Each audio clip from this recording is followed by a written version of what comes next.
Selamat datang di Sofia. Kali ini kita akan bahas sesuatu yang dalam banget, yaitu kenapa sih menjaga kesucian diri itu dianggap sebagai salah satu ciri utama penghuni surga?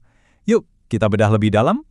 Apalagi di zaman sekarang ya, di era digital, di mana godaan itu kayaknya ada di mana-mana, cuma sejauh satu klik aja. Nah, disinilah ajaran tentang menahan diri jadi super relevan. Ini tantangan nyata buat kita semua, setiap hari buat menjaga kehormatan.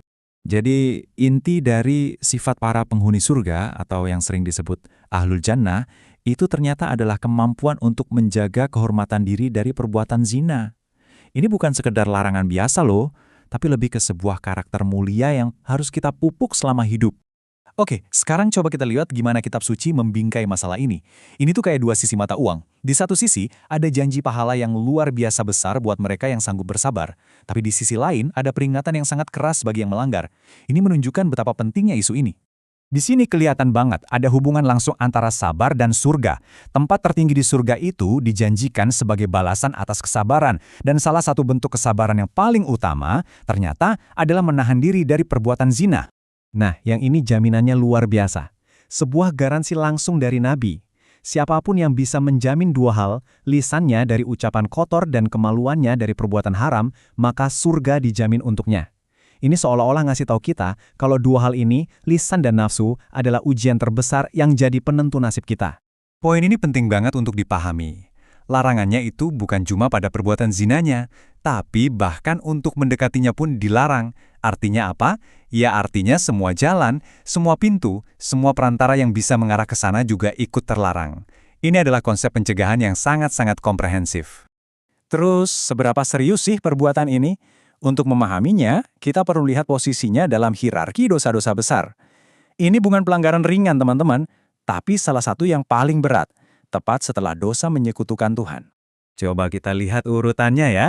Pertama, yang paling besar dan tak terampuni adalah syirik.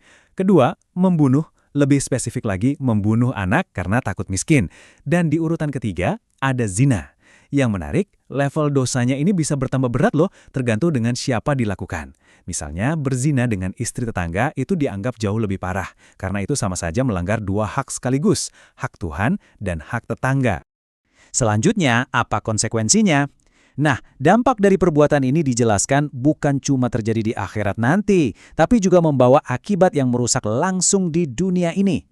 Kalau kita lihat konsekuensi di dunia, cakupannya luas banget. Mulai dari dampak sosial seperti hancurnya tatanan masyarakat dan menyebarnya penyakit-penyakit baru yang mematikan, sampai ada konsep spiritual seperti hutang yang dampaknya bisa menimpa keluarga pelaku. Bahkan, perbuatan ini dianggap bisa merusak kesempurnaan iman seseorang, belum lagi ditambah adanya hukuman-hukum syar'i yang spesifik. Gambaran hukuman di akhiratnya, wah ini digambarkan sangat spesifik dan mengerikan. Dikatakan bahwa para pezinah akan disiksa di alam barzah, itu alam penantian setelah kematian, dalam sebuah tempat yang bentuknya seperti tungku raksasa. Mereka dibakar oleh api dari bawah sampai menjerit-jerit kesakitan.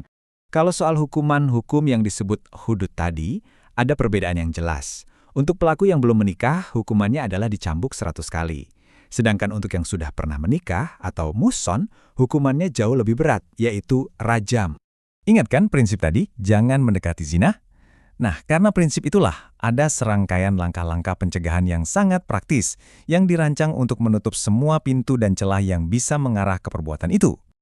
Langkah-langkahnya ini sangat detail. Dimulai dari yang paling dasar, menjaga pandangan, baik bagi pria maupun wanita. Terus ada batasan dalam interaksi sosial, seperti larangan berduaan di tempat sepi atau khalwat, menghindari campur baur yang terlalu bebas, dan tidak bersentuhan fisik.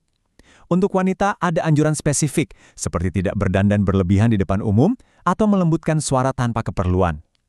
Semua ini dilihat sebagai benteng pertahanan. Sebagai penutup, saya mau meninggalkan sebuah pertanyaan untuk kita renungkan bersama. Coba kita pikirkan, di dunia modern yang semakin menghargai keterbukaan dan kebebasan berekspresi, bagaimana sebuah ajaran yang fokus pada kesucian pribadi dan penuh batasan seperti ini bisa menemukan tempatnya? Sebuah pemikiran untuk Anda bawa pulang.